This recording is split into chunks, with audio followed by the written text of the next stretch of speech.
ఎక్కడ కోరుకుంటే అక్కడే రిలయన్స్కు భూముల కేటాయింపు. నిన్న కీలకమైనటువంటి నిర్ణయం. రిలయన్స్కి ఆంధ్రప్రదేశ్లో 5 లక్షల ఎకరాల భూమి కట్టబెట్టాలని చంద్రబాబు ప్రభుత్వం నిర్ణయం తీసుకుంది. ఆంధ్రప్రదేశ్లో 5 లక్షల ఎకరాలు ఒకే కంపెనీకి. ఏ రీతిలో నిర్ణయం? ప్రభుత్వ భూములైతే ఎకరా 15,000, రైతుల వద్ద నుంచి నేరుగా తీసుకుంటే ఎకరాకు 30,000 వంతున 15 సంవత్సరాల కాల పరిమితితో లీజుకి ఇవ్వాలని నిర్ణయించారు.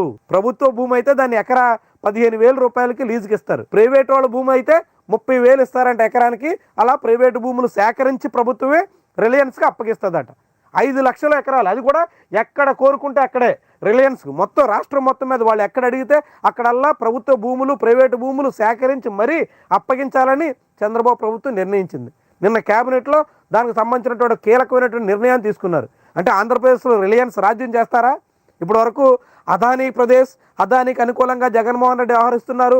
అదానీకి అన్ని పోర్టులు సహా, పవర్ ప్లాంట్లు సహా అన్నింటినీ కట్టబెడుతున్నారు అనేటువంటి విమర్శలు చాలా ఎక్కువ ఉన్నాయి. దానికి తగ్గట్టుగానే పరిస్థితి సాగింది. ఇప్పుడు జగన్ పోయి చంద్రబాబు రాగానే అదానీ ప్లేస్లో అంబానీ వస్తున్నట్ట. అంబానీ మొత్తానికి రాష్ట్రం మొత్తం మీద ఎక్కడ కోరుకుంటే అక్కడల్లా భూములు ఇవ్వాలని చంద్రబాబు ప్రభుత్వం నిర్ణయం చేయడం వెనుక అర్థం ఏంటి? పైగా అది ఎకరా 15,000 రూపాయలకి లీజుకి ప్రభుత్వ భూమి అప్పగించాలని నిర్ణయం చేయడం అంటే, ప్రైవేటు భూమి అయితే 30,000. ప్రైవేటు భూమి 30,000 ఇచ్చినప్పుడు ప్రభుత్వ భూమి 15,000కే ఎందుకు ఇవ్వాలి? ప్రభుత్వానికి డబ్బులు ఎక్కువయ్యాయా?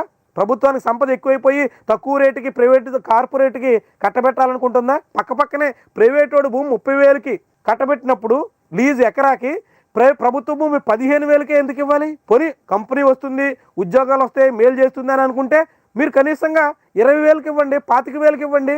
ఎందుకని సగారు రేటుకి ఇవ్వాలి? పోనీ ఇచ్చినా కానీ 5 లక్షల ఎకరాల భూమి ఒక కంపెనీకి కట్టబెట్టిన తర్వాత అందులో వచ్చేటువంటి ఉపాధి ఎంత?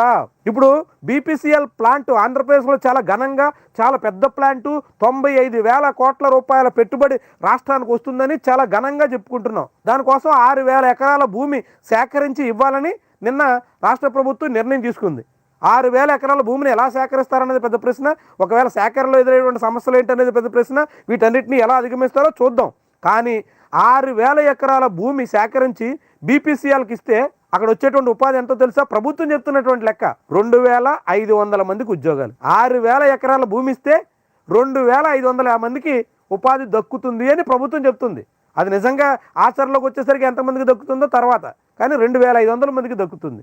ఓకే, అది ప్రభుత్వ ప్లాంటు, ఉపాధి ఎంతో కొంత వస్తే ఇంకా భవిష్యత్తులో దానికి పరోక్షంగా ఉద్యోగాలు పెరిగితే రాష్ట్ర అభివృద్ధికి దోహదపడుతుంది కాబట్టి ఆహ్వానించవచ్చు. కానీ ప్రైవేటు కంపెనీ 5 లక్షల ఎకరాల రాష్ట్రంలో కార్పొరేట్ సంస్థ కట్టబెట్టడానికి, అది కూడా కారు చౌకగా ఎకరా 15,000 రూపాయల చొప్పున అందించాలని నిర్ణయం చేయడం అంటే ఏమనాలి దీన్ని?